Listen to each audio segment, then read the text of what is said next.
The Deep Dive series is in conjunction with Bowseat's annual Ocean Awareness Contest, which invites young people to create and make art to speak up for our blue planet. It's open to students worldwide, ages 11 to 18 in middle and high school, and it's totally free to enter. You are welcome to submit visual art, poetry, spoken word, creative writing, film, music, dance, interactive, and multimedia submissions. This year, our theme is the funny thing about climate change, which we recognize sounds a little contradictory, but we've noticed that a lot of messaging around climate change these days brings out a lot of feelings of hopelessness and a lot of doom and gloom. So our challenge to you this year is to use humor, satire, or other fresh perspectives, which we'll talk about today, like optimism and hope, to communicate the urgency of the climate crisis. We offer cash awards up to $1,500, including the We All Rise Prize for students in the US who submit to the contest and self-identify as Black, Indigenous, or Latine. There are 20 $750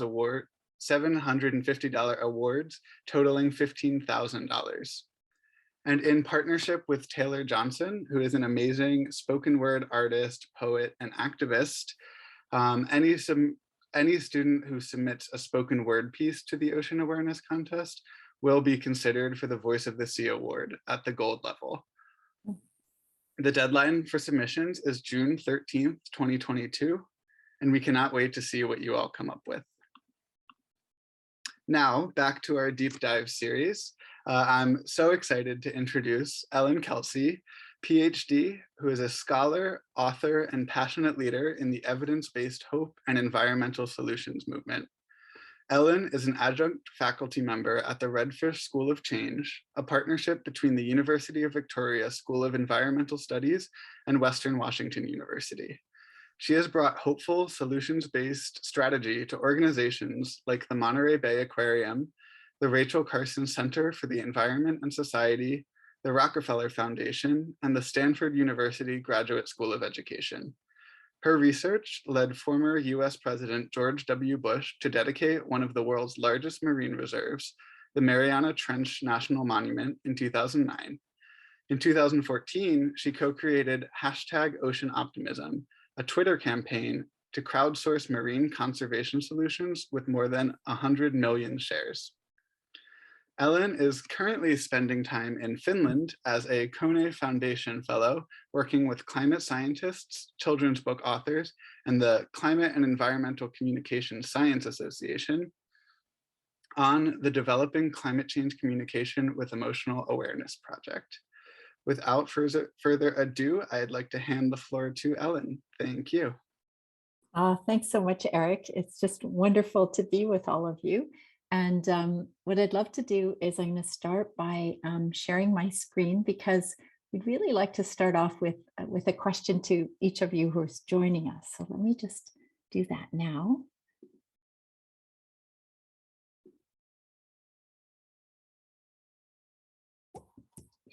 Can you see my screen right now?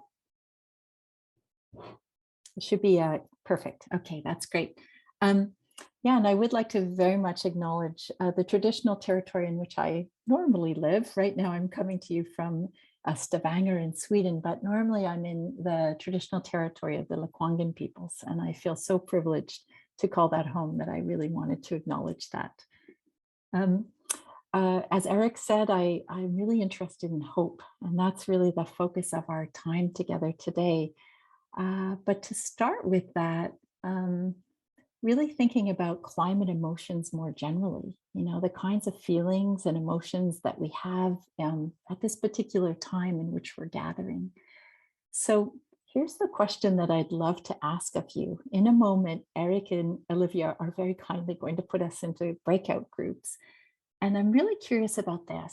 If you could just share, you know, sort of how you're feeling in this moment around climate or around the state of the planet, around the future more generally. It's really important to hear that because there's quite a wide range of feelings that people have in this subject. And we thought it would be a lovely way to start is to find out how we're all feeling. So if you want to pop us into that, Eric or Olivia, that would be wonderful.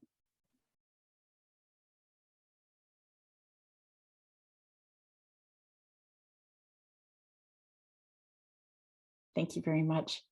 Lots of feelings and lots of ranges of feelings that people had. And I will say, I am lucky enough to ask that question to many people in many parts of the world. And I always find that there's a lot of feelings that are being shared.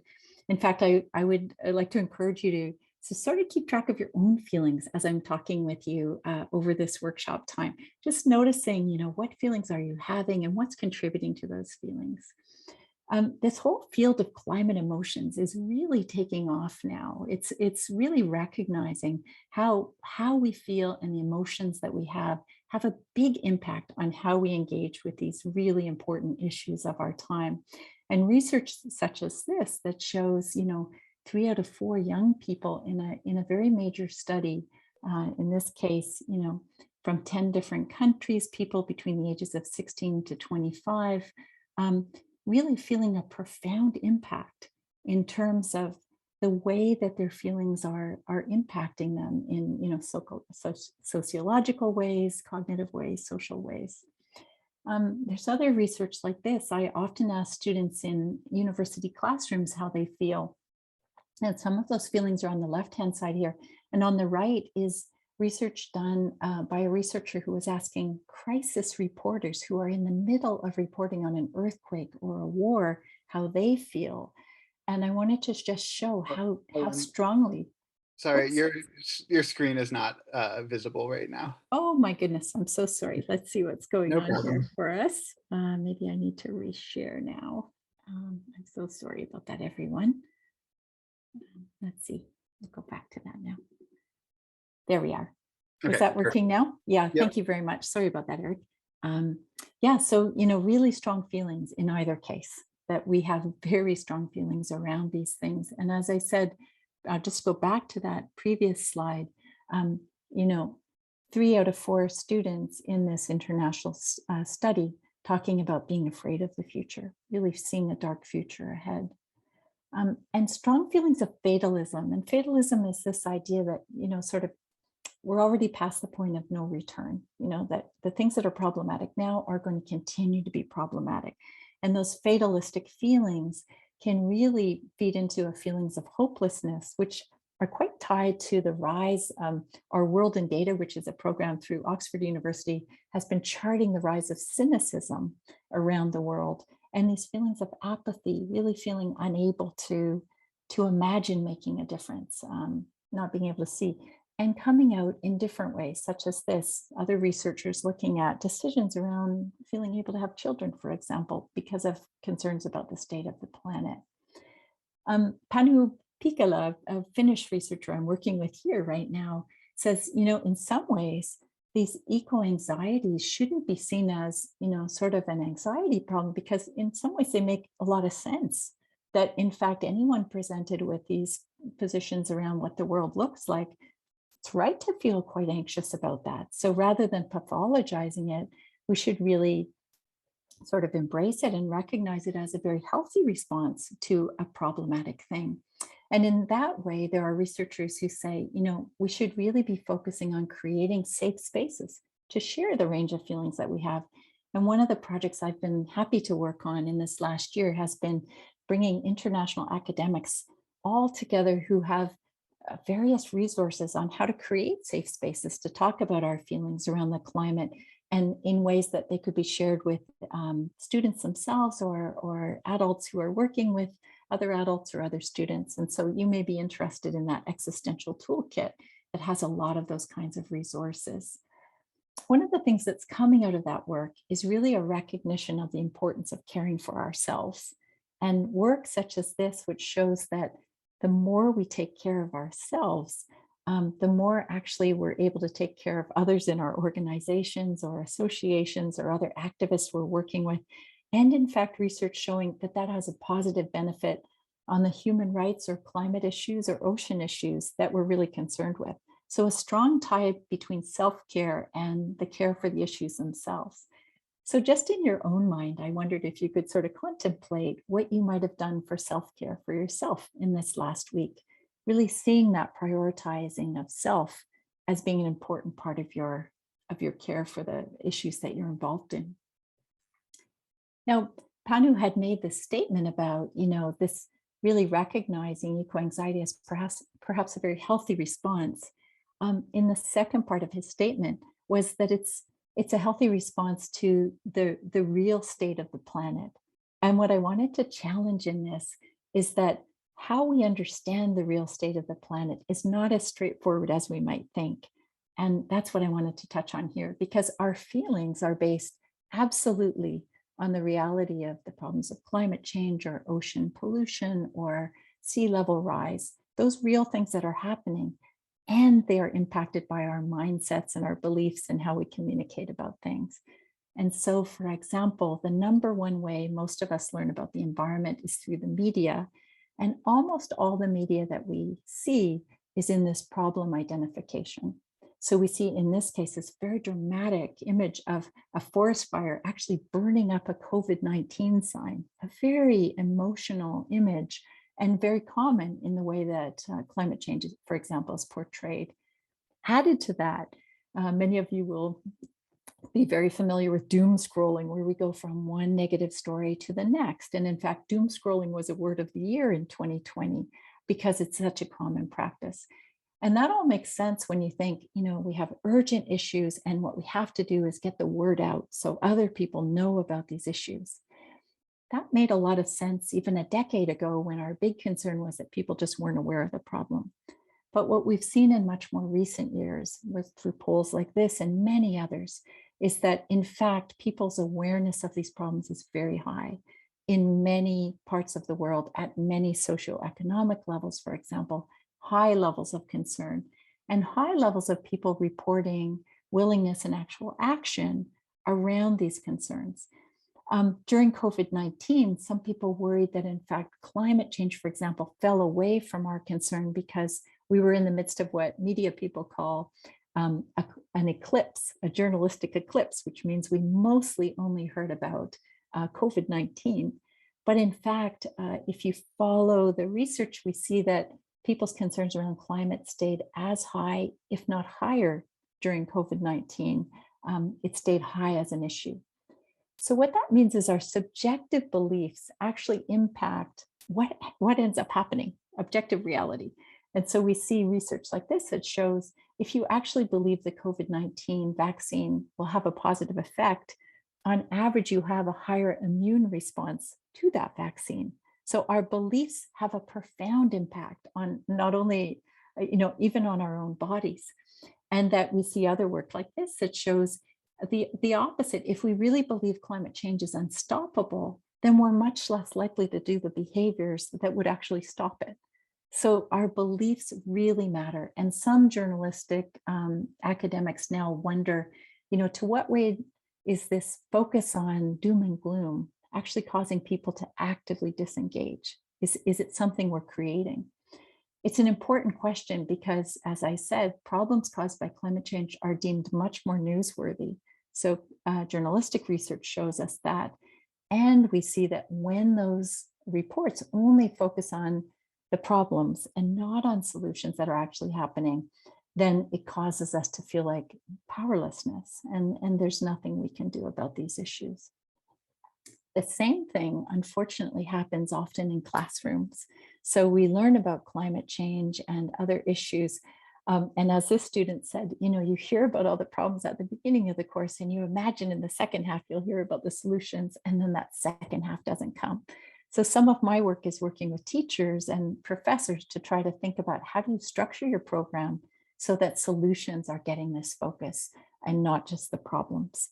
In fact, at Yale University, Tony Lesowitz says we actually have what is called a hope gap, where we now have people who are very worried about these issues and very committed to changing them, and yet they feel a gap in their sense of being able to do anything about them. So really a feeling of hopelessness, which has led me to really think that the climate crisis is also a crisis of hope. And that's why hope is so important to focus on. And the kind of hope I'm talking about is really evidence-based. So absolutely being grounded in the realities of the real problems we face and a challenge to this fatalism. So really accepting that we don't know exactly what's going to happen and that there there's all kinds of different futures that we are enacting, and the possibility of those exists. It's important to know when we think about emotions that emotions have different relationships with action. And both hope and anger, something we talked about in my small group, breakout group, anger is actually a very activating emotion, as is hope, whereas fear and despair tend to cause us to be much less active, to feel like we can't do much, and actually to blot our creativity and to think much more about only ourselves and not about others. We do know that there's a positive tie between pride, for example, and a feeling of empowerment that comes from seeing others that care about things, doing them with you, that moves us forward to keep doing things when things are hard. And that hope actually has a really collective tie. So we see, if we look through the psychological literature, that things like compassion and relationship and meaningful purpose are what helps us to keep going with difficult issues.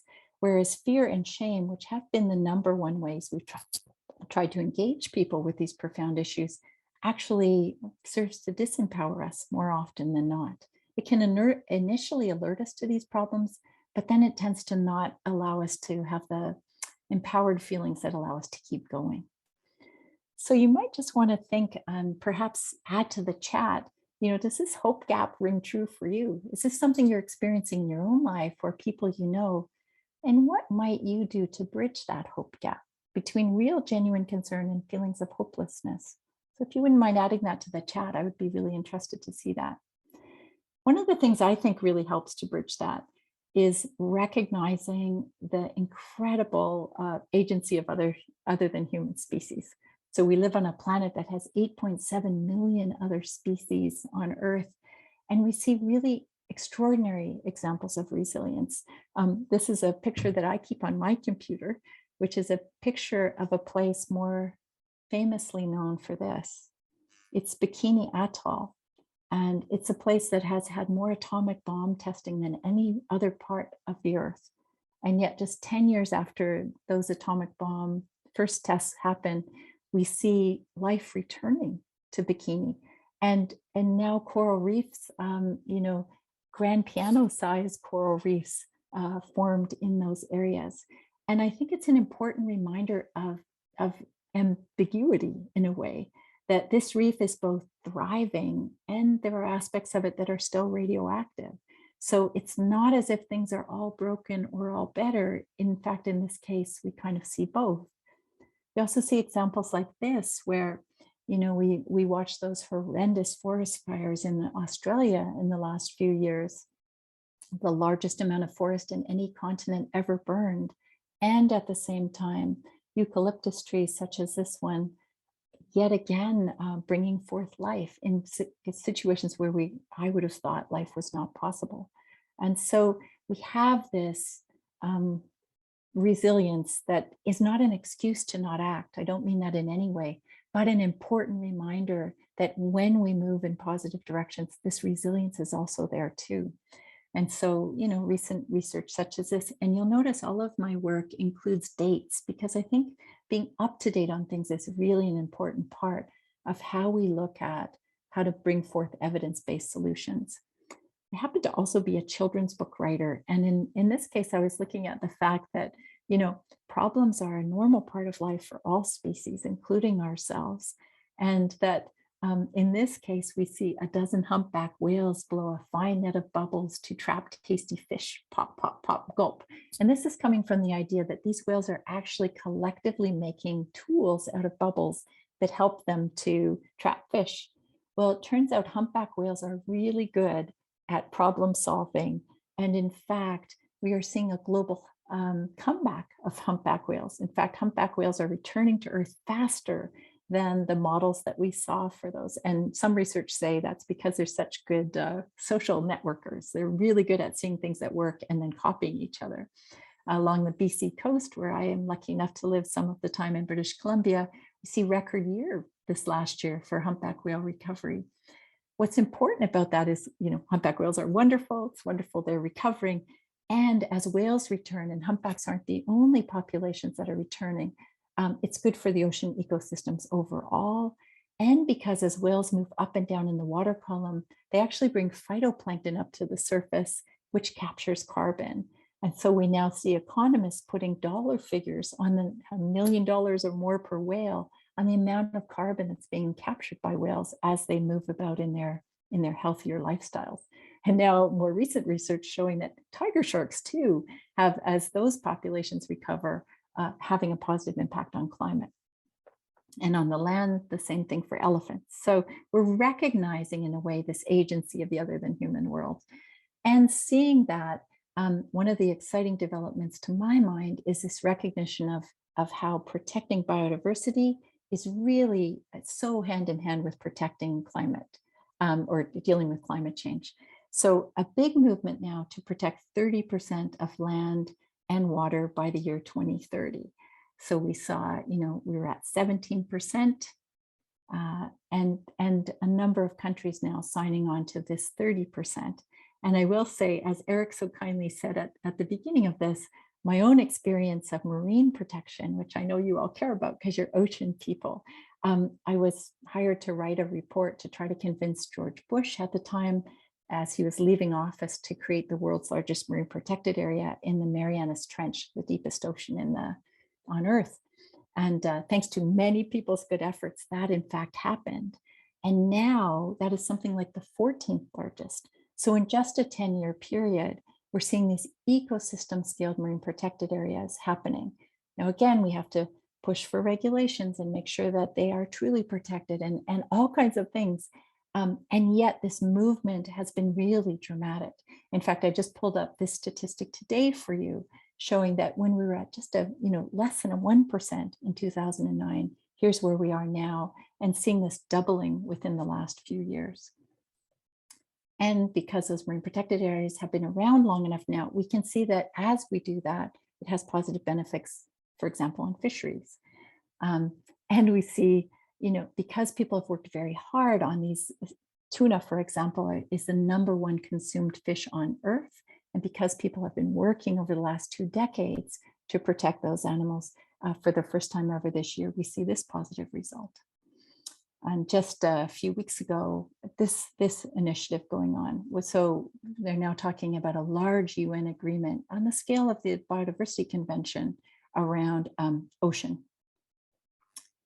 We see lots of charts that show us, importantly, the challenges of climate change. And I think we also need to look at these kinds of charts, which are also evidence-based, of where we are increasing in terms of biodiversity protection, so that we can see what works and amplify that. In order to reach that 30% goal, we need to be doing not only protection of areas that are non-disturbed, as well as a lot of ecological restoration. And we're seeing that in different ways. So in Canada, for example, all of the national parks that have been created in the last decade have been either led or co-led by Indigenous communities. And so that means a difference in terms of the involvement of people on the land.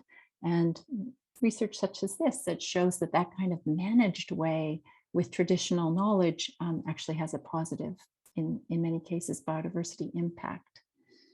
And then this recognition of, we see corporations, for example, recognizing nature-based solutions. We know that we benefit from our time spent outside, our time spent with nature, and increasing amounts of research show us that that is true.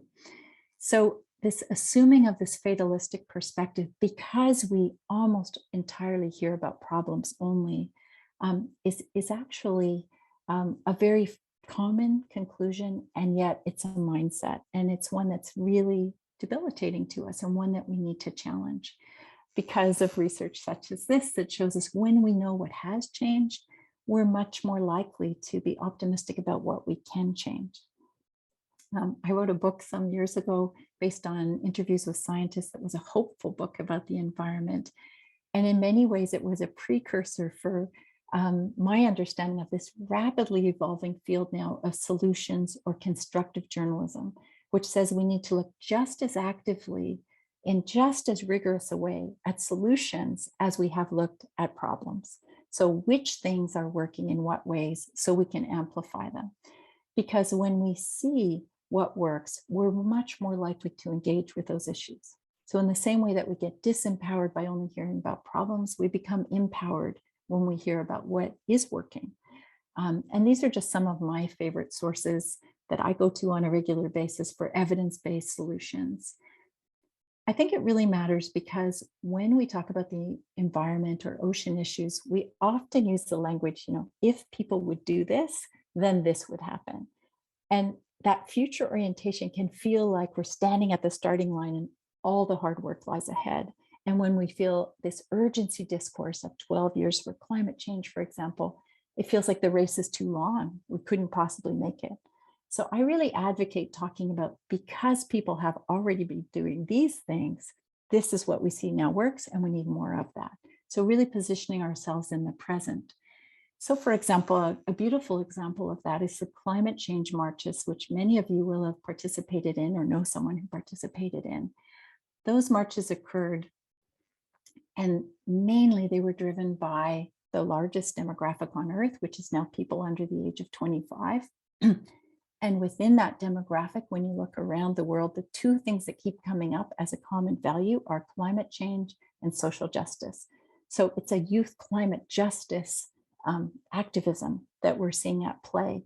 And the result of that, even during COVID-19, is that today, 1 in 8 people on the entire planet lives in the place that has declared a climate emergency. That's a direct response to those kinds of marches. And that climate emergency then demands plans of how we deal with that climate problem. So again, the point I'm trying to make is, if we don't think to look for changes, they are actually occurring all around us, but we can't see them because we are bathed in this gloom and doom narrative. So I just wanted to touch on a couple that I think are really of interest. One is this major shift just in the last year towards renewables, the largest company on earth now, that we see fossil fuel divestment happening in all kinds of organizations. Many of you are university students and will know this is happening on your own campuses. I now find lots of examples in the financial pages, whereas a few years ago, I was mostly looking in the science pages. We see movement around coal, for example. One of the big things that's happened as a result of COVID is that initiatives like car-free downtowns, which started before COVID hit us in places like Oslo in Norway, as a result of the big, what they call the anthropause, the slowing down of human activity, we actually saw these dramatic decreases in air pollution. And one of the interesting things about air pollution is that within 48 hours, you see a positive health benefit.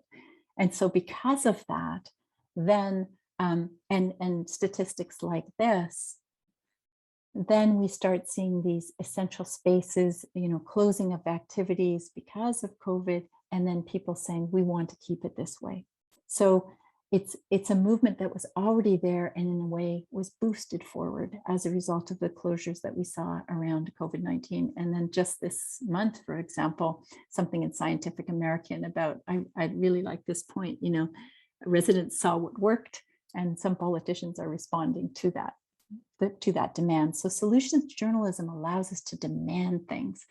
We see changes such as this, a requirement to show the climate benefits. Here in Norway, there's been massive initiatives to incentivize movement away from fossil fuel driven cars. I've been traveling around this area in trains, and in fact, in France, it's now illegal for me to take a plane if there's a train option, of which there is. And the movement towards cycling, which was, again, a big movement, but has had this really massive move forward during COVID-19.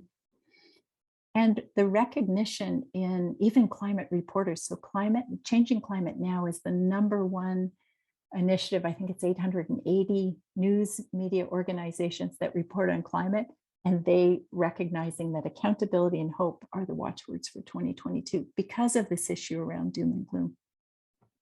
I just wanted to touch on why it really helps to have time-stamped information. So if we look back here in 2019, we had 77 countries, making commitments around net zero. And by 2021, we have, 137 countries. So again, we have to push for what does that mean and in what ways and how do we hold those countries accountable? And yet that movement is happening and it's an important one.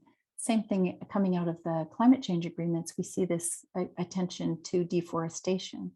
And we see lots of innovations in materials now in a circular economy. So in this case, the superhighway in Spain being made not out of concrete. Adidas shoes, for example, out of ocean plastic. And what I love about this Adidas campaign is that they released a million of those shoes without telling people they were made out of ocean plastic, because they wanted to see if the shoes would be popular before they announced that that's what they were made from. Many of you I know will be involved in purchasing clothes that have been previously used from thrift stores and that sort of thing, or sharing clothes swaps, all of those wonderful things.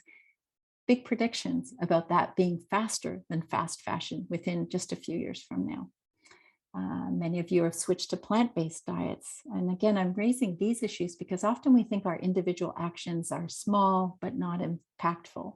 In fact, they're very impactful. And there are lots of reports that show, in the same way that holding large corporations responsible for their actions and the kinds of actions we take individually, collectively, both make big differences in terms of climate change.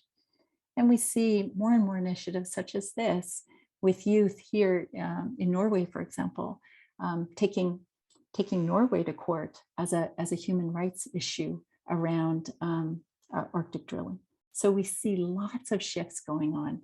And here are just a few emerging trends that I see a lot of action towards solutions amplifying. And you probably know many others as well. And more programs, these are just a few that are really in the solutions orientation. Even a few years ago, I had a hard time finding others who were solutions focused, and now more and more of these kinds of initiatives are coming forward. Last thing I wanted to touch on is this idea. This is a young climate activist who's talking in the write-up that she's sharing why she's intentionally choosing to be hopeful. And I see it the same way, that hope for me is not a weak thing. It's actually, some people worry if we're hopeful, we'll make other people think everything's okay and therefore they won't have to take action. But in fact, there's closer correlation between hopelessness and feeling discouraged or disempowered. And in fact, when you feel hopeful, it's not that you become apathetic, you actually become much more engaged. And so I see hope as actually a very political choice. And I'm excited to see that in a number of the youth climate guides, so guides being made by high school students and by university students, of which there are many in the world, these kinds of guides.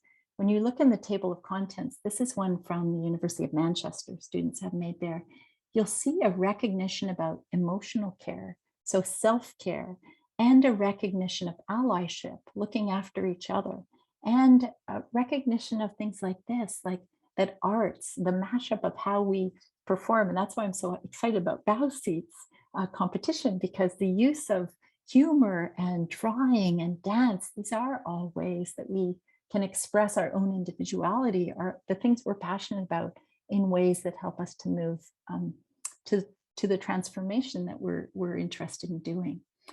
And I think this recognition of diversity and equity and inclusion, so the emergence of in this case, this is the Intersectional Environmentalist Council, which is a group of social media influencers who are choosing to represent themselves in whatever identity they might wish to use, to talk about how that identity is tied to climate or ocean activism. So all of these things to say that, one of the amazing things about emotions is that they are contagious, both face-to-face and online. And part of our doom scrolling problem is that we, in our zeal to help people really understand how big the problem is, we may inadvertently be spreading hopelessness that makes it even harder to engage with the things we really want to engage in. And so in that same vein, when we find evidence-based solutions and we spread them, we actually spread hope and the kind of engagement that leads to action. So I wanted to really end, this is a book that I wrote on this subject if you're interested in exploring it more. And perhaps, Eric, I know you're going to lead us now into a Q&A section. And I wanted to show you one other thing from the existential toolkit that I really like, is that within this group that's gathered here right now, we have all kinds of examples of things that people are doing well that are actually having a positive impact already. And so it might be that you might want to toast someone who's on this call that you know who's doing something. You might want to hail someone who's not here, but who's doing something the solutions way that you really want to call out. Or you might want to boast about your own activities, because I also think that's a really wonderful thing to do. So Erica, I'm going to turn it over to you to lead us in whatever you want to do, the Q&A or challenges, or if people want to toast, hail, or boast, I'd welcome that too. And I'm just going to stop sharing my screen and go over to you. Absolutely. Well, thank you so much for sharing. That was awesome. What I'd like to do is I want to open the floor for if anyone has any questions. You can either use the raise hand function or ask in the chat, or if you would like to participate in the toast, hail, boast activity as well, we would love to hear that as well. But it's an open forum.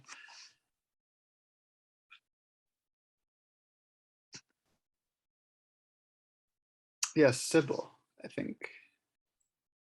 Hi, thanks so much.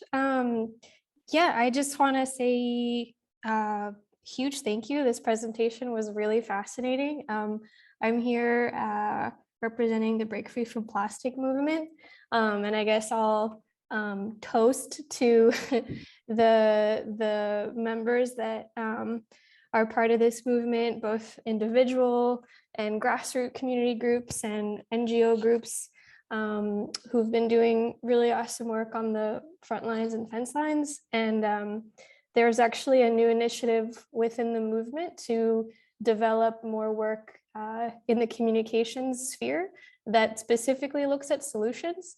So this whole presentation will be so helpful for that work. And I'm excited to share your website and share your work with my colleagues who are working on this to learn from you. So big thank you. Oh, and big thank you to you, Sybil, and all of your colleagues. And please keep me informed, if you wouldn't mind, of the kind of work that you're doing. I'm really interested in how that shift in a solutions orientation, where that might take you. Thank you. Great. I believe Megan is next.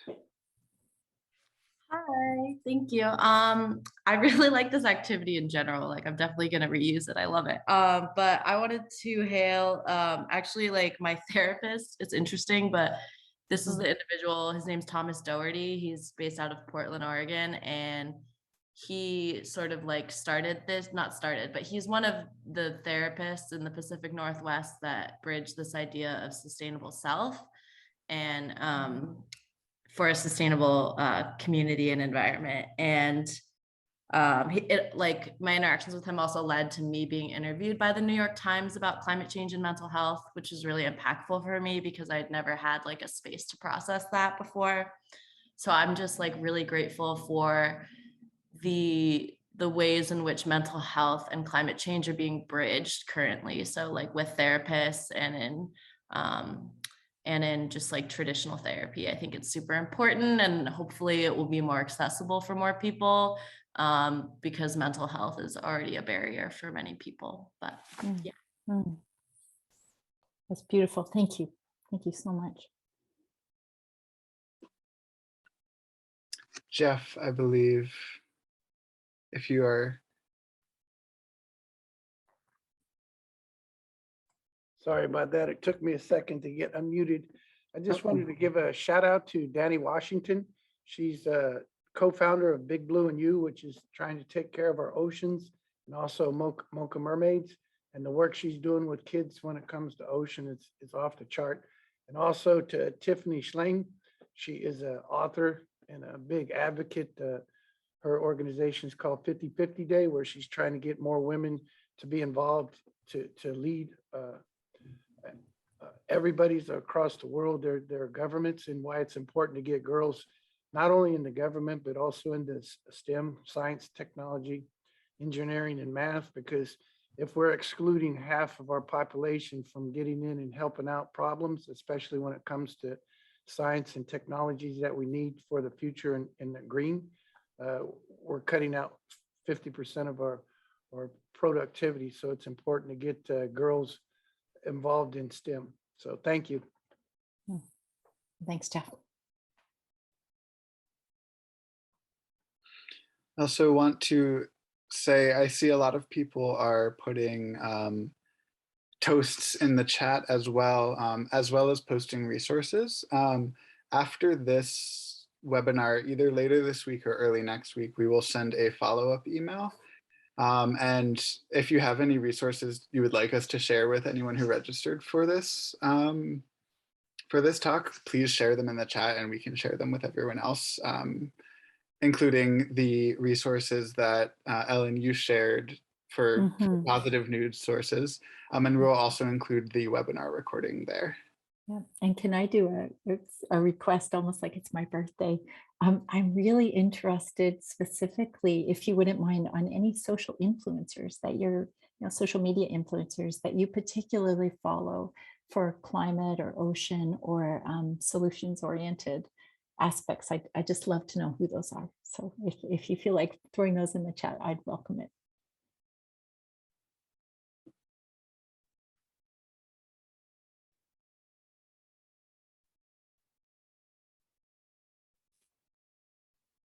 I think oh, there we go. Jeff, are you raising your hand again, or? Oh, sorry, no, I just didn't take it off. Okay, sounds good. William, I believe you are. Hi, this is Billy Spitzer, Ellen. I just wanted to partly just say hi. Nice to see you after so many years of having worked together before. And just two quick comments. One, I think to kind of reinforce it, like hope is not just an emotion; it's actually an act. It's actually it's an active stance and activity that we need to think about, something that can be cultivated. And, I think that's really important. And the other side of it, I think, is it's something that's influenced, I know, your work as well as mine, is that, bonding together with other people is really the way to deal with problems at this scale. And that, building networks, social, professional, and other is really critical. And that's, I know, for me, what keeps me hopeful, working with networks of people all around the country who are doing similar kinds of work on climate communication and climate advocacy. And, this is far too much for anyone to sort of bear alone. And I feel like we don't need a lot of news to tell us what's going on. What we need are the social connections and the networks to enable us to really collectively move forward with solutions. So I like doom scrolling isn't even part of my vocabulary, I guess. So I just would really encourage people to form those bonds. Well, thank you, Billy. It's so great to see you. And yeah, great to see you too.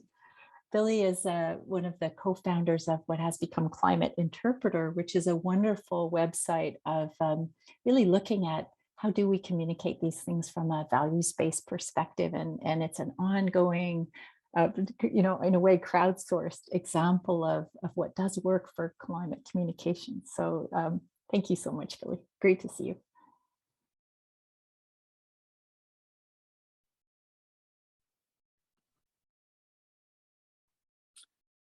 Anyone else has any questions? I also want to share. You can follow Ellen on Twitter. We have her handle and her website here. And if you're interested in learning more about the Ocean Awareness Contest, please follow Bowseat. Our handles are all from the Bowseat, and you can find us at bowseat.org. We have a couple more minutes though, so if anyone has any other questions or wants to share any other resources in the chat, we would greatly appreciate that. If not, thank you so much for coming. Thank you, Ellen, for speaking to us. I know after doing a little bit of doom scrolling, it is so nice to just feel flooded by all of these solutions and all of these steps forward all around the world. Thank you. You're welcome. And Eric, maybe one last thing I'll say, I've been working a lot with climate journalists here in Norway and in Finland. And one of the things I think is maybe helpful to remember is they'll often say, you know, the reason I focus on the negative is to hold others accountable, you know. And what's been interesting is to see that solutions journalism also holds accountability, because when you know what works, you can demand that too. And so this idea that the one is a stronger motivator of change is actually what we need to challenge. And so I really appreciated learning that from journalists here, and to see that shift going on. So thank you all very much, and thank you so much to Bausit for all of the wonderful work you do, including these kinds of great gatherings. And I'm just looking forward to working more with you and with all the people on the call.